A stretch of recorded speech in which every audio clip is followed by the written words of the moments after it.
Dear brothers and sisters, as we gather here today,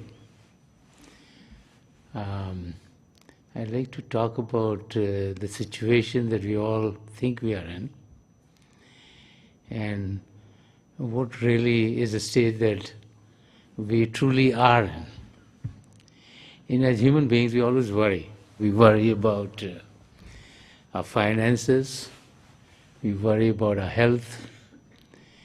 As we're growing up, we worry if our children are going to be well settled. We worry as we age if all other aspects of life are going to be well. We worry about our relationships. And so when we look at our lives, most of us are worrying about one thing or another. And as technology has gotten better, as human beings, we are researching into what states we are in and what we can do to make our life better. We've realized, and researchers in the medical field have realized, that it's the stress that is created by worrying which is the source of many, many of our difficulties, whether the difficulties be at the physical level or at the emotional level, or sometimes when things get so difficult for us, or we think they're very difficult for us, that we can end up in some mental disabilities also. And once we realize what the difficulty is, then we try to find solutions to the difficulties. And so the solutions that have been talked about are all about reducing stress in your life. Now, how do you reduce stress in your life? Let's say you have a family and you're a mother with 2 kids and you're trying to raise them, and the hustle and bustle of your day-to-day life, taking care of the household, taking care of the children, taking care of other responsibilities that you might have, because today both husbands and wives are working. And so how does one balance their lives so that they're less stressed? Because as we involve ourselves in more activities, then we need to give time to them. And time is limited, it's fixed, it's 24 hours a day. So we all think that we can do a lot of things, but we end up taking care of those things not in a manner that we should be taking care of. In the old times, people were living on the farms. Most people would work on the farm, and most people would interact with just a few people that they saw on the farm. So their life was quite fixed. Activities that they got up in the morning, whether they, milked the cows or whatever they did on the farms, and they went to, till the land, and so they had a fixed schedule of doing things. And in the evening, they came home, and there's, not even electricity in those days, and so whatever schedules they kept, activities would kind of die down at that time. Today we live in an age in which activities are going on 24 hours a day. With all the development that has come in, the demands on our time are tremendous. Today, let's say there's a household in which there are a couple of kids, both the husband and wife are working, so you get up in the morning, you pick up the kids, either you drop them to school or the bus takes them, or you put them in a care center for the kids. You're running and you're trying to get to work.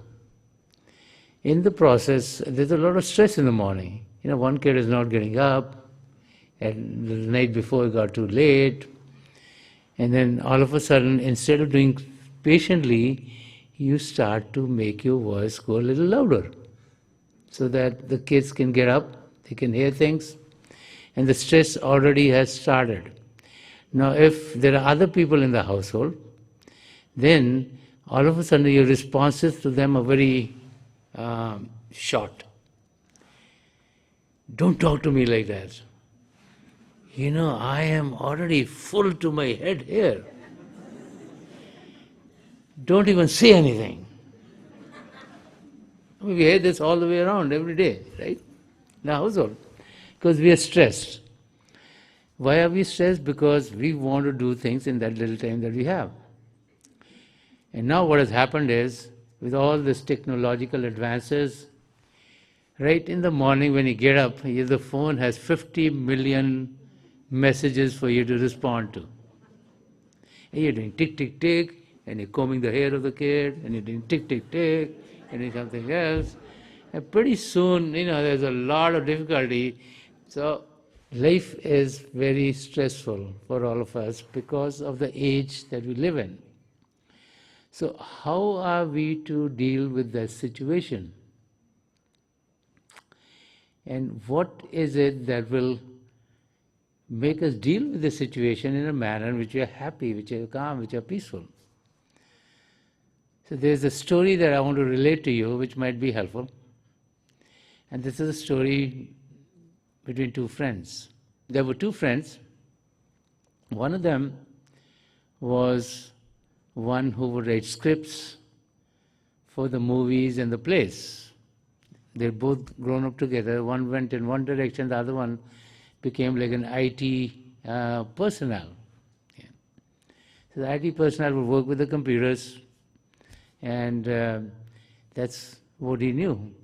And this person would write for scripts and movies. So one day the IT people think they're very, very smart because, they are in vogue these days. Everyone wants to be in IT.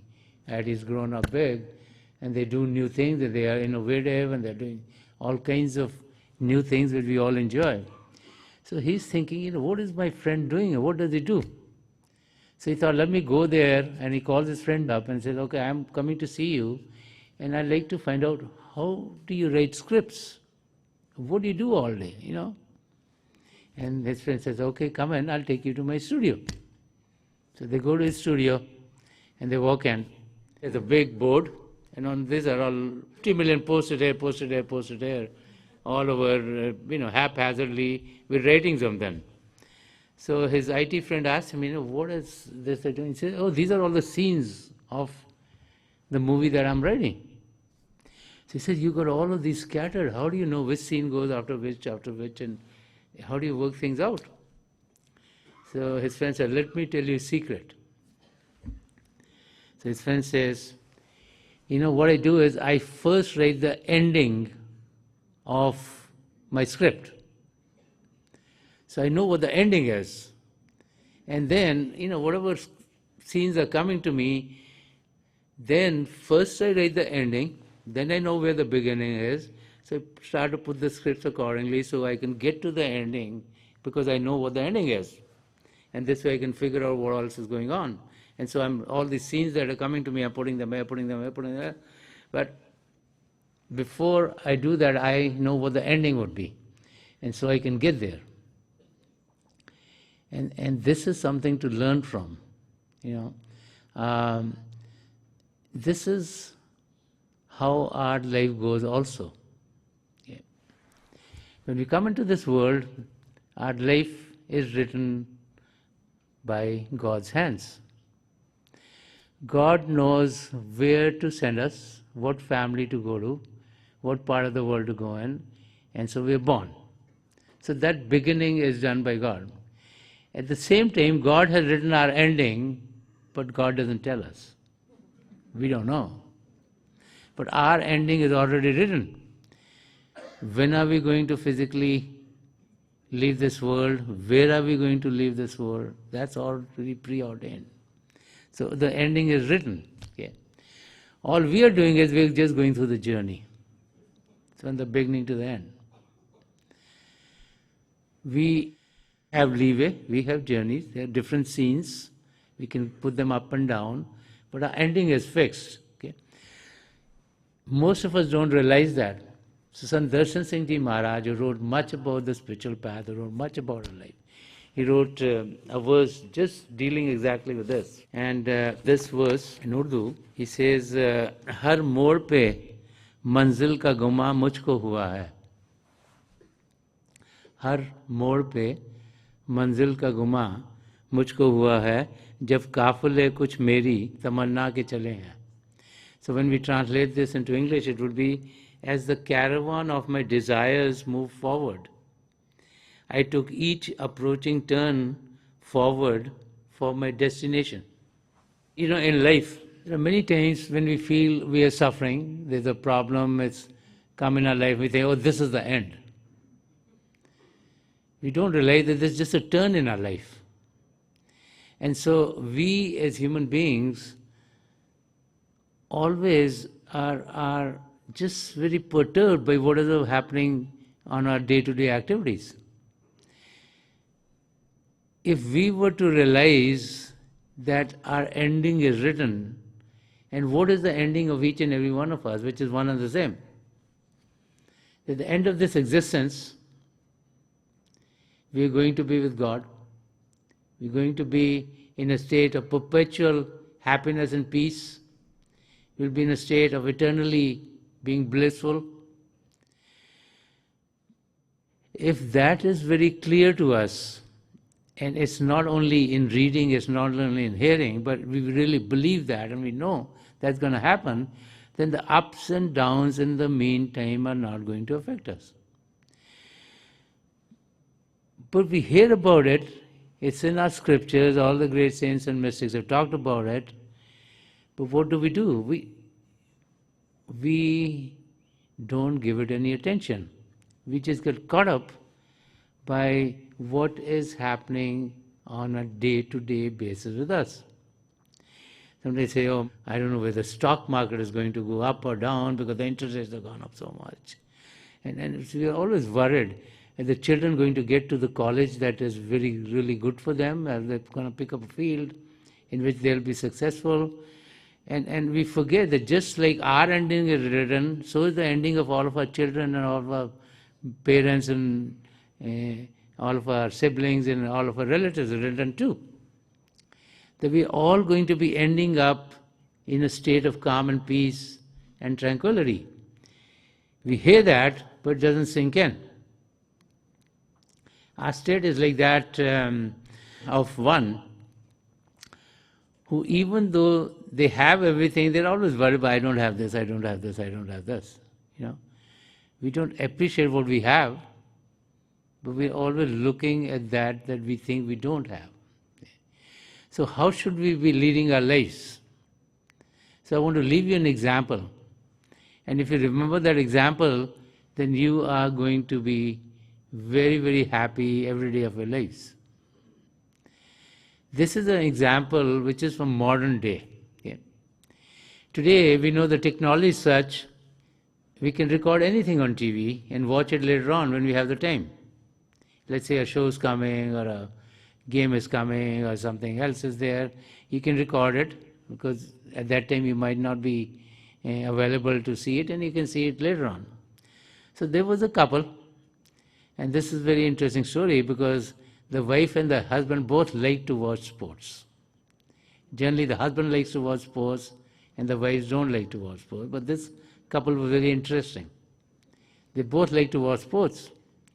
So there was a big football game that was going on. And they could not watch it because they had some other responsibilities with the kids, with their school programs. So they recorded it.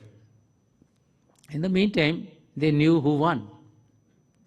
Because, you know, if game is there, you have an interest, you figure out many other ways of finding out who won the game, right? So they knew who won the game. So when they came home with the kids, they turned the TV on and the kids say, what are you going to watch? They said, we are going to watch the football game. And they said, Mom and Dad, we know who won. Why do you want to watch it? They said, no, we want to watch it because we want to see how it went. And so they turn it on. So in the first quarter, the team is down by 3 touchdowns already, 21-0. But every time the other team is throwing a touchdown, these guys are not perturbed.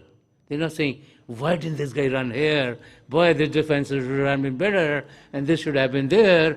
And, what's wrong with, our quarterback today is not throwing any touchdown, and they're not doing any of that stuff. They're relaxed. And the kids are saying, Dad, your team is losing by 21 points. You don't seem to be going up and down. Say that, don't worry.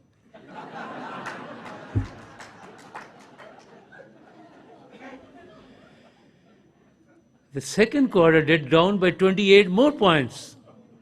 49 points they're down with now. And nothing, they're very calm. They're having their pretzels, they're having their ice cream. But they're not saying anything about, what's wrong with the quarterback today, or the coach did a lousy job, man, he should have done this. And he didn't put the right players in the team, and if I were the coach, I would have sent this guy at this time. None of that stuff. Then comes the third quarter, and the quarterback throws 2 touchdowns. But they're not very happy. Oh, why now we're getting this, and they're not jumping up and down. And in the fourth quarter, they win. But they were calm through the whole process. Why? Because they knew that they were going to win. They knew the result already. So all the things that were difficult, that were coming to them, they did not let them bother them. That's how our life should be.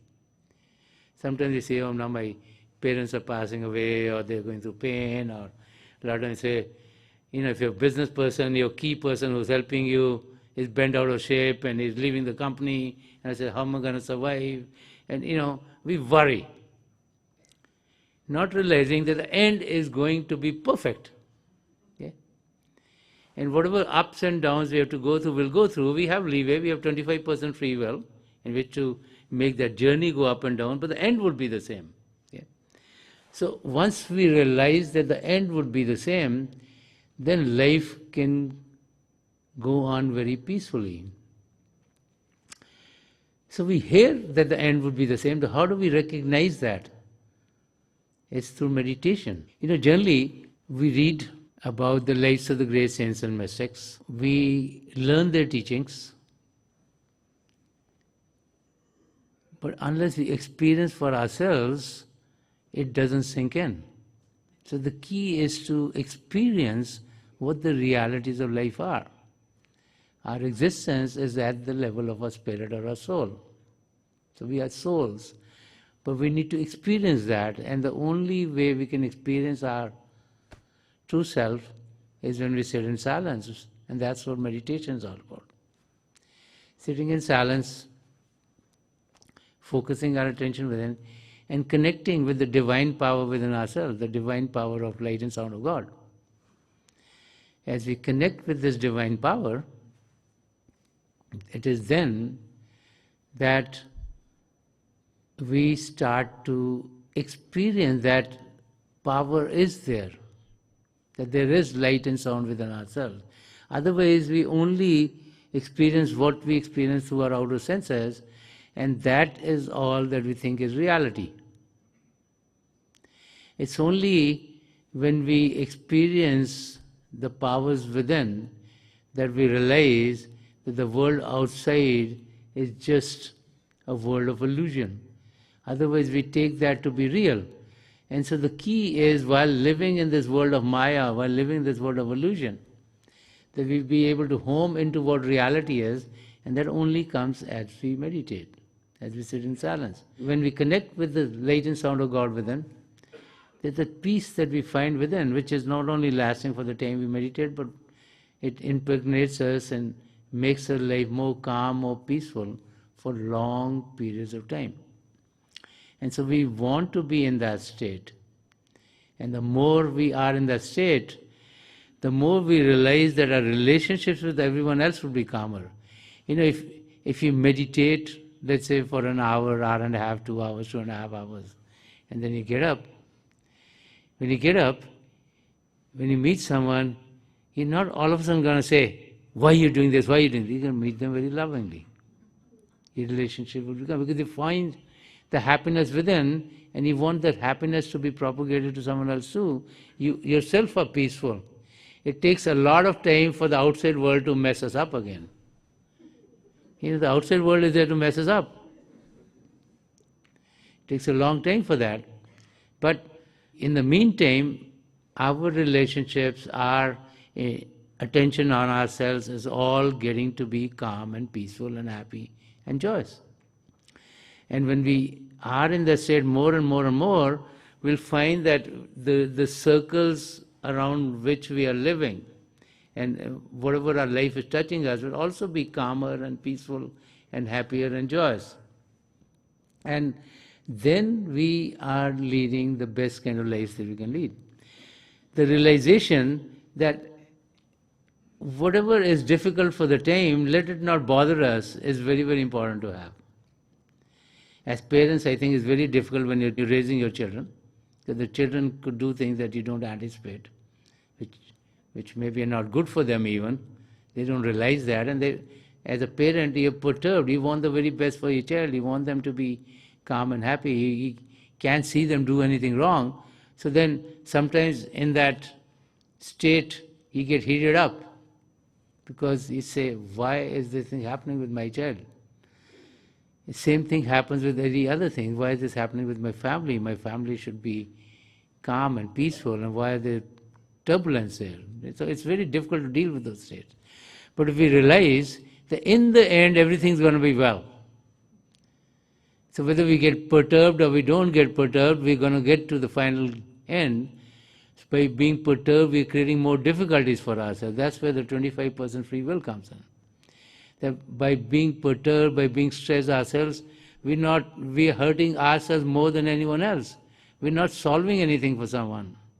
It's better to be quiet, it's better to be calm, it's better to let things just play out than to just get in there and try to bring more turmoil into that situation. So that comes in when we are peaceful inside, which happens as we meditate, as we connect with the divine light and so on within. And so it is very important that we do get to that realization. Those of us who've been lucky enough to have been initiated in the mysteries of the beyond, that our soul is going to be taken care of by the spiritual master power. And that power is going to make sure that our soul merges in God.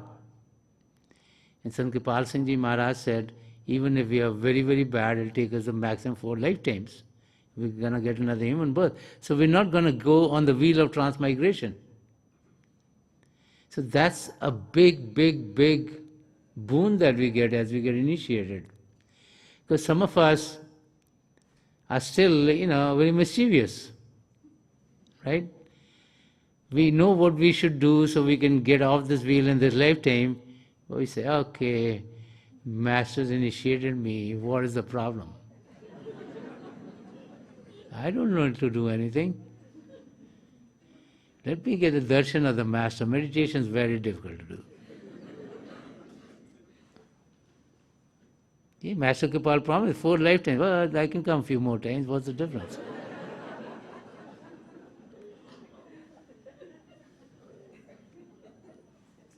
We all have our own angles of dealing with, the spiritual gains. Not realizing, hey, we better get off in this lifetime. Why do we have to come again and again and again? Our karma can be all wiped out and we could be done and we could be living in a paradise of calm, of peace, of tranquility, of bliss, of joy and happiness. And we all can be there. We know that, We've heard of so many experiences of the satsangis over the years, let alone the experience of the people who had these near-death experiences. But so many satsangis have so many beautiful experiences, and some of them they talk about and let people know. So we know that this thing can happen and this will happen. So the key is to lead our lives in a calm manner, smile, don't be in pain yourself, because to be in stress yourself over anything is useless. It's going to bring more trouble to you. It's going to make your life more miserable. You cannot fix everything in the world. We as human beings want to fix everything in our life. We want to fix the life of our children, we want to fix the life of our spouses, we want to fix the life of our parents, we want to fix everyone's life because we know best, right? If they do what we think, then they will be happy. according to us.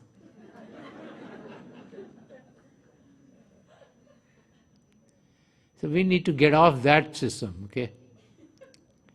We need to be live and let live. Enjoy your life. Don't try to put more turmoil in the areas where there is turmoil. Because in the end, everyone is going to be happy. Everyone's going to be peaceful. Everyone's going to be joyous. And this life is not worth bringing turmoil into our own life.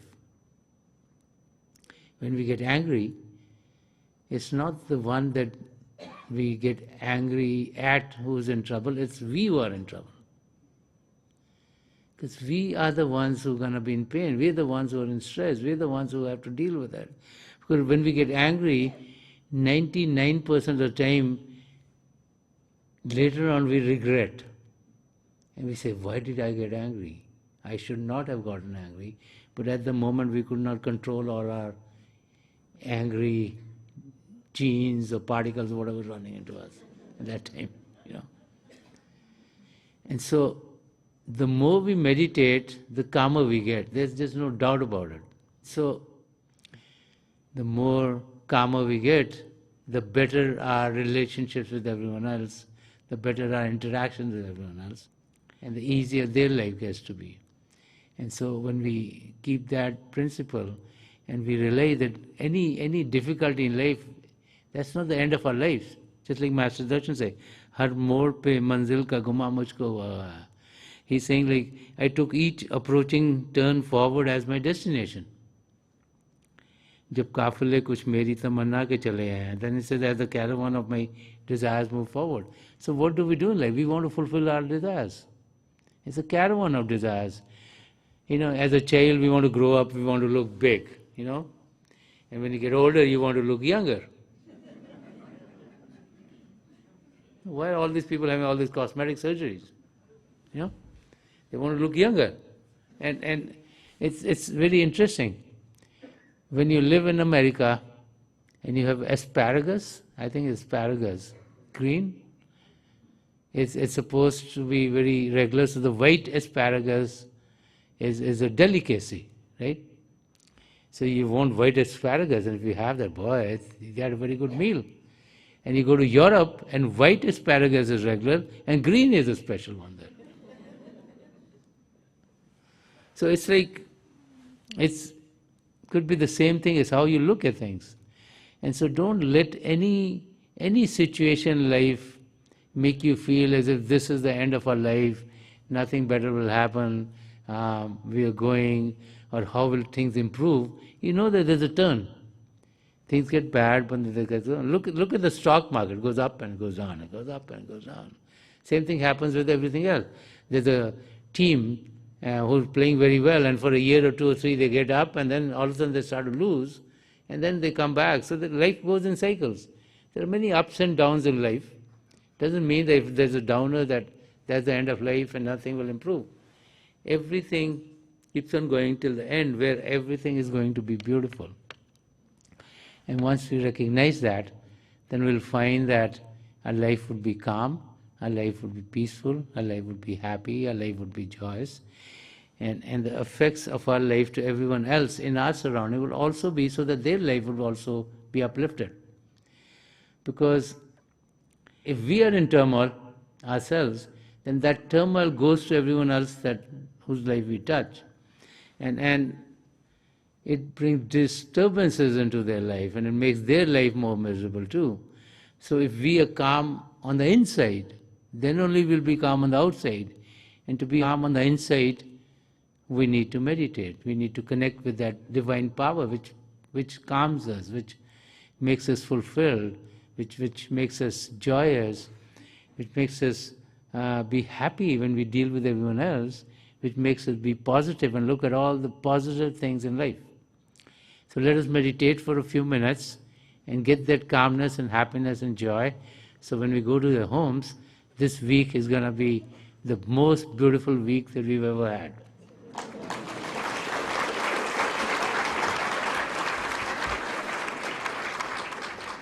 So please sit as comfortably as you can.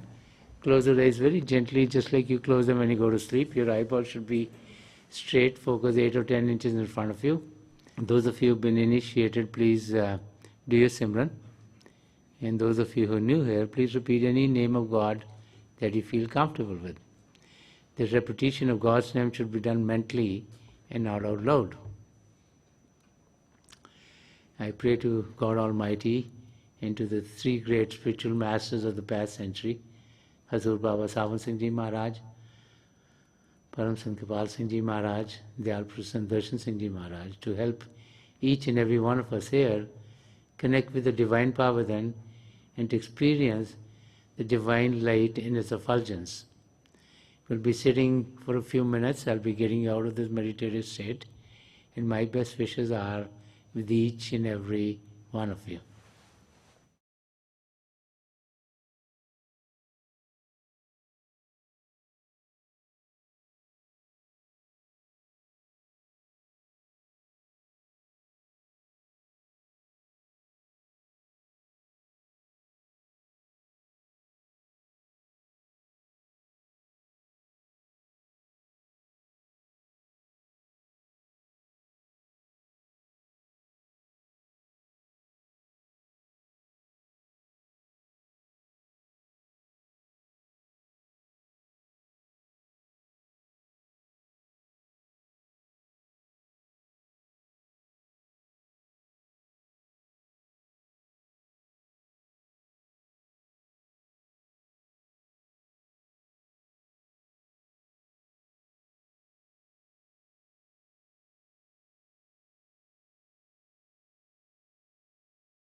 Please leave off.